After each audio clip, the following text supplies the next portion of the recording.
WWE pulled off a really smart move, putting Sting in the Night of Champions 2015 show. Honestly, in my mind, this pay-per-view, without Sting, just having Cena versus Rollins as a main event, doesn't live up to the hype that what it is. Bringing in a guy into WWE that we haven't seen since WrestleMania, and never seen before since then. I mean, even when they used the cheap tactics of Sting wrestling for the first time ever on Monday Night Raw, it added a whole lot of importance to that Raw going up against the NFL. And even though the match that was being plugged for the whole 3 hours of Monday Night Raw, Sting versus the Big Show 1-on-1, never really took place because of an interfering Rollins taking advantage of having Sting in the ring and making it 2-on-1 before John Cena came running down to make the save. Gave a real special feeling to what was going down, and seeing Sting actually wrestle a real match on, I guess you can basically say free TV, even though it's cable television, and you're paying to see the USA Network, really was a good tactic. I don't know how many of these people are going to be going to the WWE Network, ordering the network and making sure they're seeing Night of Champions. I'm guessing that there isn't going to be that much of a real big bump, but at least it didn't give people a reason to dump the WWE Network early, because, SummerSlam was last month. You didn't really have anything that looked that appealing for this month, and I'm sure there's some people out there who, paying $10 a month for the WWE Network might make or break their budget.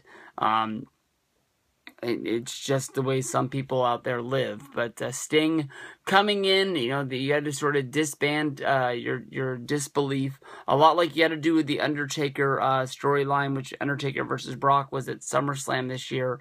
It didn't really make a lot of sense that Undertaker would return and be so ferocious after his streak being ended, even though he wrestled at WrestleMania 31 against Bray Wyatt.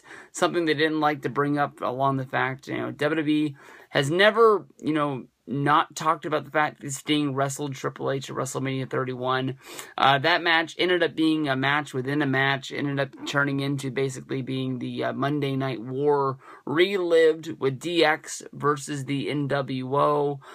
Everyone getting involved in this match. Triple H nailing Sting in a sledgehammer right in the middle of the ring and getting the 1-2-3.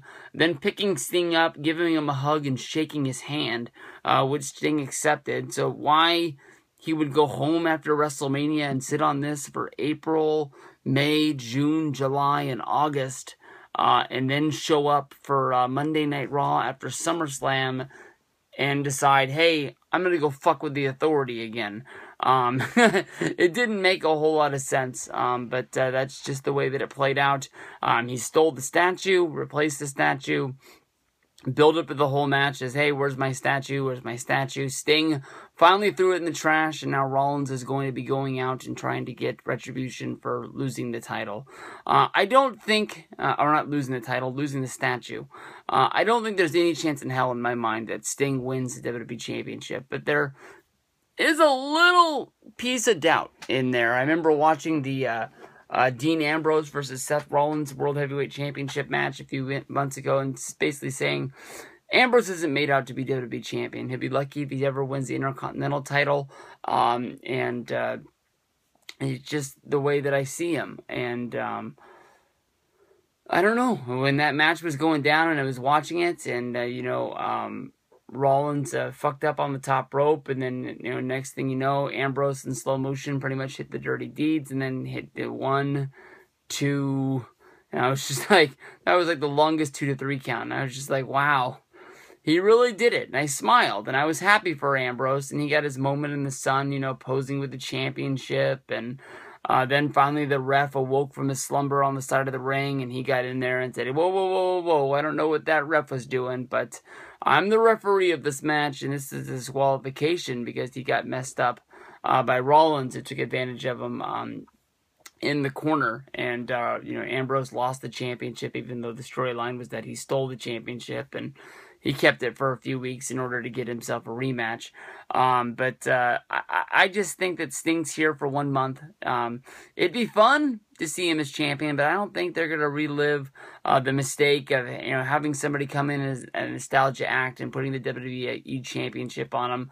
When you think about nostalgia acts, when you think about Ric Flair and Roddy Piper in, I believe, 2006, winning the tag titles from the Spirit Squad, the Spirit Squad was enough of a believability as tag champs that you could have them lose a match to some returning legends, and it didn't really hurt them in the long run. But Rollins has been building himself as a real major heel. Him losing to a guy which is in his 50s, I'm sure that he'll go out there, he'll sell for him, they'll have a good match. It just doesn't make a lot of sense. I mean, Sting won his 6 championships in WCW, but that was a long time ago, man, and we're going to have to see. I think definitely Rollins is the guy to have a match with Sting, and it's going to be a good one. It'll be fun. We'll see what goes down. Like I said, I got this little piece in the back of my mind saying maybe Sting might be able to do it, but maybe even be able to say 98% of me says there's no chance in hell Rollins is losing this title to Sting.